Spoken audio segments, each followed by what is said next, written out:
بسم الله الرحمن الرحیم. السلام علیکم ورحمۃ اللہ وبرکاتہ. الله دې وکړي چې روغ جوړ به وي. راځو انجینر صاحبانو اډوکیټ سافټویر ته، او په اډوکیټ سافټویر کې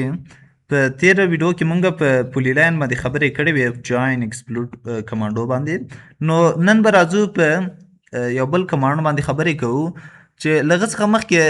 غواړم چې یو بل کانسپټ تاسو ته درکړم چې زیات خلک داسې راځي چې په دلته په ټولبار یې راولي او ټولبارو کې کار کوي. نو هغه هم صحیح ده، کولی شئ چې ټولبار راولئ، ټولبار کې کار وکئ. خو تاسو کولی شئ چې ټولبار څنګه راولئ، ټول ته راسئ، ټولبار ته راسئ او ټولبار نه به چې اډوکیټ ته، اډوکیټ کې به دلته خپل ټولبار ورته انتخاب کړئ. دا ټولبار به څه شي در سره دلته به راشي در سره. نو تاسو کولی شئ چې هغه څه کوئ، دلته قرار ورکړئ، دلته هر ځای کې قرار ورکړئ، قرار څه کولی شئ، ورکولی شئ. نو تېر هغه کې موږ چې دا په لاین کې خبرې وکړې، دا هم هماغه لاین ده. مطلب تاسو کولی شئ د په واسطه څه کوئ، لاین ډرا کوئ. مطلب دلته چې کوم یو کمانډونه دي هلته هم څه دي، هماغه کمانډونه دي. دا بل ده. او همداسې پولي لاین چې هر لاین تاسو وګورئ، تاسو هماغه لاین دلته ګوره، دلته پولي لاین هلته پولي لاین، مطلب فرق نه کوي. او بل موږ سره دلته یو بل آپشن ده، د لومړی غواړم د لاین کمانډونه خلاص کړم. دلته سرکل نور ارک په دغه ته خبرې نه کوم. لومړی غواړم په دغه د هغه مې چې په دغه خاطر راوړو چې لومړی موږ څه وکړو، د لاین مربوط کوم کمانډونه دي چې لاینونه په کوم کمانډو رسمیږي، کوم ځای کې استفاده کېږي، هغه څه کوو، کار کوم. راځم دا ټول انتخابوم. ګوره زیاتره ملګري به په دغه هغې کې اشتباه کوي چې دا څنګه ډیلیټېږي. ټول انتخاب کوي او یو انتخابوي، خالی بیا کیبورډ نه ډیلیټ بټن پریس کوي یا ای وهئ انټر کوي، دا سره به چې ډیلیټ شي. بل موږ سره دلته دا کنټراکشن لاین. کنټراکشن لاین څه شی ده؟ کنټراکشن لاین دا یو لایه ته نهي لاین ته نه، مطلب اینډ او سټارټ دا دواړه چې نامعلومه دي. مطلب دا فرض کړئ دا لاین ما څه کې ډرا کړم. اوس تاسو که څومره زوم آوټ کوئ، دا تاسو ته مطلب کنټراکشن لاین هغه نه معلومیږي. زه راځم زیډ انټر ای انټر کوم، که څومره لیمیټ ډېر هم ټاکلی وي، مطلب لیمیټ هم 0 په 0 مترو کې هم ټاکلی وي، مطلب تاسو ته به کنټراکشن لاین څه کېږي، دا به اینډ هغه نه معلومیږي چې دا کومې اینډ ده او کومې سټارټ ده. نو تاسو نشئ کولی چې د په واسطه اینډ او سټارټ یې څه کوئ، معلومې کوئ. نو زه چې کله راسم هغه راواخلم کنټراکشن لاین. کنټراکشن لاین تاسو کلیک کوئ، یا هم د شارټکټ دا د ایکس ایل شارټکټ ده، تاسو به شارټکټ هم څه کوئ، یاد کوئ، ایکس ایل مو چې پریس کوئ، بیا انټر کوئ. کله چې دا انټر کړه، هغه څخه وروسته به تاسو ته چې کوي، دلته لاندې ډېر کمانډونه درکوي، مختلف کمانډونه درکوي، هاریزنټل، ورټیکل، انګل، بیسایډ او افسیټ. خو زه راځم لومړی په ده باندې خبره کوم چې دا چیرته استفاده کېږي. دغه لاین نه ده، دا په زیاتره نماګانو کې استفاده کېږي یا هم په سیکشنو کې زیات استفاده کېږي. نو هغه کې انشاءالله بیا پروژه کې په ده سم په ډیټیل سره هغه کوو، مطلب چې هلته کار وکړو، بیا تاسو د ده اصلا کار هلته چې کوی شئ پیدای شئ. اوس تاسو کولی شئ چې په یوه زاویه باندې یو افقي عمودي خطونه څه کوئ، د په واسطه ډرا کوئ. مطلب دا لایه ته نهي لاین ده، تاسو کولی شئ د په واسطه لاین ډرا کوئ. دا چیرته استفاده کېږي؟ نو لومړی به زه تاسو ته استفادې ځای درته وښیم چې ما ویلی چې په کوم ځای کې زیات استفاده کېږي. دا زیات استفاده کېږي په نماګانو او سیکشنو کې. لکه څنګه فرض کړئ دغه نما چې ما جوړه کړې، دا نما د چی نه جوړېږي، د دغه په دغه پلان نه ما د نما جوړه کړې ده.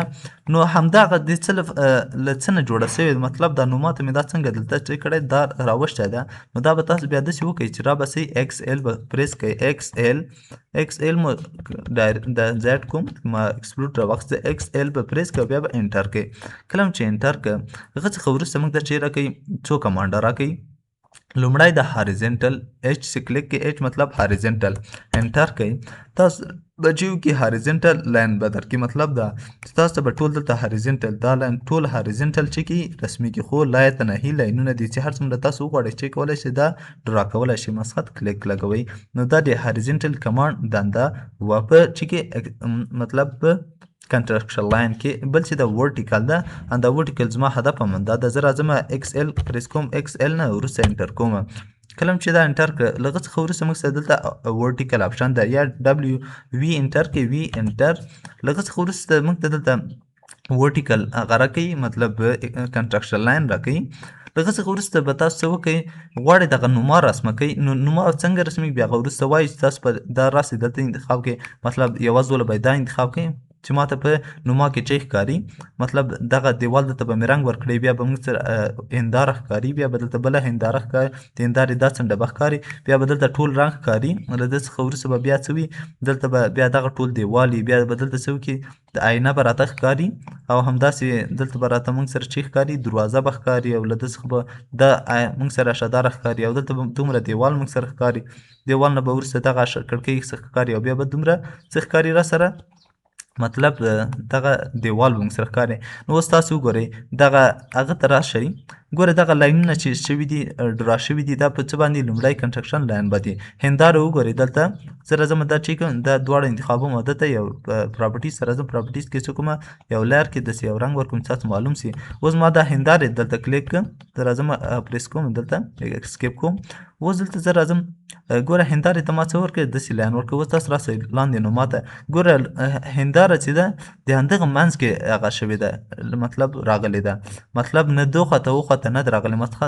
پلان کې چې کوم ځای کې هنداره راځي په نوما کې باید هنداره مغ ځای کې راسي داسې نه چې تا راشي هنداره د ځای کې ډرا کړې وي ځکه پلان کې ته یو رقم ښودلی او ته بیا نوما کې بل رقم کې نو استفادې ځای دا ده انشاءالله بیا په ډیټیل سره چې کله پروژې ته لاړو په ډیټیل سره پرې بحث کوو هلته بیا زه به وریم چې تاسو به 100% بیا پرې پوه شئ نو بل دلته یو بل آپشن هم دا و چې ایکس ال پریس کړئ او بیا انټر کړئ له هغه څخه وروسته موږ ته بل آپشن دلته راکوي د انګل په نامه که چېرته غواړئ یو کنټرکشن لاین لاین لاین د یو انګل په هغه پریس کړه یا انګل په هغه ډایرکشن رسمه پریس او لږ څخه وروسته یو انګل ورکړه زه ورته یم 45 زاویه کې زه غواړم چې کې ماته یو لاین ډرا کړې 45 انټر کړه لږ څخه وروسته به تاته څه وکړي ټول لاینونه په 45 درجې زاویه کې درکوي نو تاسو کولی شئ چې د کمان څخه هم څه کوئ استفاده وکړی شئ زه راځم ډراوینګ 1 ته یا هم ډراوینګ 1 پروژې ته زه ورته راځم ایکس ال مو چې کلیک بیا انټر همداسې موږ سره آفسیټ ده چې آفسیټ کمان څه دنده ده زه راځم دلته لاین ورته پریس کوم دا لاین مې یو دا ډرا کړ راځم یو بل لاین بیا سپیس وهمه او دلته راځم یو بل لاین څه کومه ډرا کومه دا مې ډرا کړ او همداسې راځم دلته یو لاین ډرا کومه ال پریس کوم او دلته څه کومه یو لاین داسې ډرا کومه نو کله چې تاسو ایکس ال راواخلئ ایکس ال راواخلئ بیا چې کې انټر کړئ او که چیرته تاسو سره R2 آن وي R2 چې در سره آن وي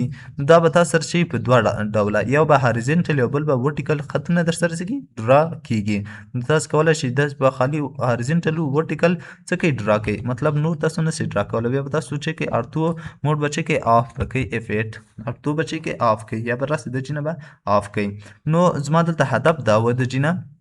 چې زه راځم ایکس ال انټر کوم یا مطلب کنسټرکشن لاین راخلم بیا موږ سره دلته یو بل آپشن ده چې د آفسیټ په نامه آفسیټ څه شی ده آفسیټ دا هدف دا ده که چېرته ته غواړې چې دغه لاین څخه موازي لاین د خواته دو خواته یا د خط څخه دو خواته و خواته موازي لاین کنسټرکشن لاین هغه کې ډرا کړي بیا موږ سره آفسیټ یو بل کمانډ هم د هغه په هغه کې مطلب په دغه اډوکیټ آپشن کې آپشنو کې موږ سره یو بل هغه د کمانډ دغه باندې بیا بحث کوو خو دلته هم راغلی سي دا هم زده سوال هم زده کېږي غواړي چې دغه موازي لاین رسم کړي نو یوه طریقه خو دا ده چې تاسو راسئ دلته یو هغه وکئ مطلب راسئ لاین ته لاین کې راسئ دا ځای ورته انتخاب کړئ دا هم چې انتخاب کوئ بیا راسئ دا زاویه وګورئ بیا به دلته هغه اوس فرض کړه زه راځم دلته چېرته ډایمنشن ته ډایمنشن کې زه غواړم دا زاویه وګورم ته به زاویه ګورې زاویه داسې وکتله بیا به راځي په همغه زاویه باندې به څه کوې لاین به ډرا کوې چې دا زاویه څومره دا زاویه به ته وګورې بیا به راسي بیا به لاین ډرا کوې چې دا له ده سره دومره موازي راسي خو ته وایې چې نه ما سره باید یعنې دومره باید زه په عذاب نشم ما سره باید داسې یو کمانډ وي چې ډایرکټ ما ته موازي راکړي د سره نو تاسو په ایکس ال یا هم کنسټرکشن لاین مو چې کله راواخیسته له هغه څخه وروسته تاسو دا وکړئ چې راسئ آفسیټ وایي او یعنې آفسیټ یا راسئ دلته پریس کوئ دا هم چې کله پریس کړم له هغه څخه وروسته به تاسو څه وکئ تاسو به آفسیټ ورکوئ مطلب له دغه څخه څومره دوخوا موازي لاین غواړئ زه ورته یم له ده څخه دوخوا ته غواړم چې 2 متره یعنې 200 به انټر کړئ 200 دې چې کله ورکړه اوس تاسو وګورئ په ده باندې پریس وکړئ که دوخوا موازي غواړئ که دوخوا غواړئ زه ورته یم دوخوا ته راکړه اوس خو ماته دا راکړه خو ولې ښکاري نه داسې چې که دا داسې زوم وي نو دا صفحه خو مونږ دا خو مطلب بې اندازې کار کړی و نو دا به داسې رازوم کې تاسو وګورئ 200 په اندازه باندې چې کړی ده دلته آفسیټ اخیستی ده خو راځم دې په خاطر چې تاسو کنفیوز نه سئ راځم دا ټول چې کومه ډیلیټومه ټول ډیلیټوم بیا څه کومه زد انټر او ای انټر دا چې زوم اکسټند او بیا له هغه څخه وروسته راځم دلته یو لاین غواړم ډرا کړم دلته ورته وایم دغه لاین د ما سره 2 مترۍ 200 او بیا انټر نو دا لاین ما څه کړ ډرا کړ ګوره څومره کوچنی راغی نو تاسو به څه وکړئ زد انټر او ای انټر نو تاسو به دا څه کوئ یا پرې زوم اکسټند کوئ دا هم چې زوم اکسټند کوئ اوس غواړئ چې دلته څه وکړئ یو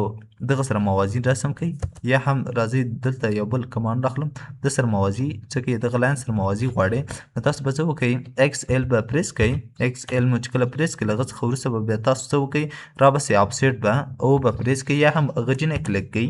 تاسو او کلیک کړه له هغه څخه وروسته به تاسو څه وکړئ آفسیټ به ورکړئ ته ورته وایه چې له دغه خطه دغه خطه څومره آفسیټ غواړم زه ورته وایم دغه خط نه خطه زه 50 سانتي غواړم 50 ورته انټر کړئ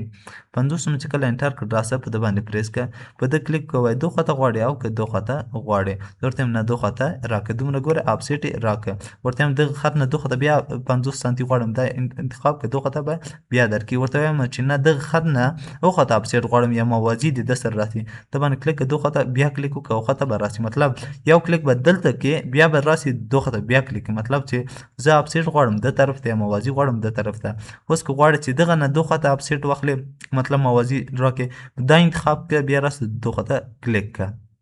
په هر ځای کې چې کلیک کوئ پروا نه کوي مطلب دا نه چې ته به راسه 50 کې کلیک کوه دا پروا نه کوي اوس غواړئ له ده څخه موازي رسم کړي په دغه کلیک کړه داسې به څه کې موازیات څه کې رسمیږي همداسې غواړئ له ده څخه خطه رسم کړي دا چې انټر دلته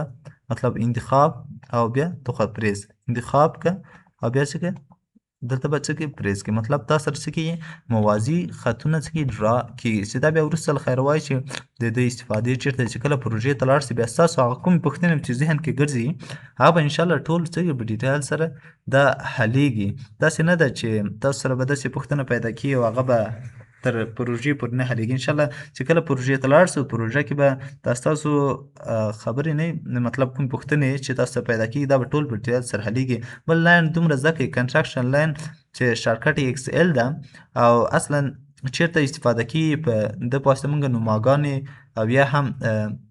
سیکشن یې ډرا کوو یا رسموو په هغه کې ډېر استفاده کېږي او بل که یو کس وایي چې دا څه رقم لاین ده تاسو به ورته د لایه نهي لاین ده یو اینډ او څه سټارټ یې نامعلومه ده مطلب دا چې شروع او آخر یې نامعلومه ده بیا چې موږ دلته نور کمانډونه هم لرو د ری په نامه چې هغه به راتلونکي هغه کې ولولو چې دغه بیا سټارټ معلوم ده خو اینډ یې نامعلوم ده بیا هغه انشاءالله په راتلونکي ویډیو کې وایو نو دا اوس موږ د نن ورځې درس که چېرته مو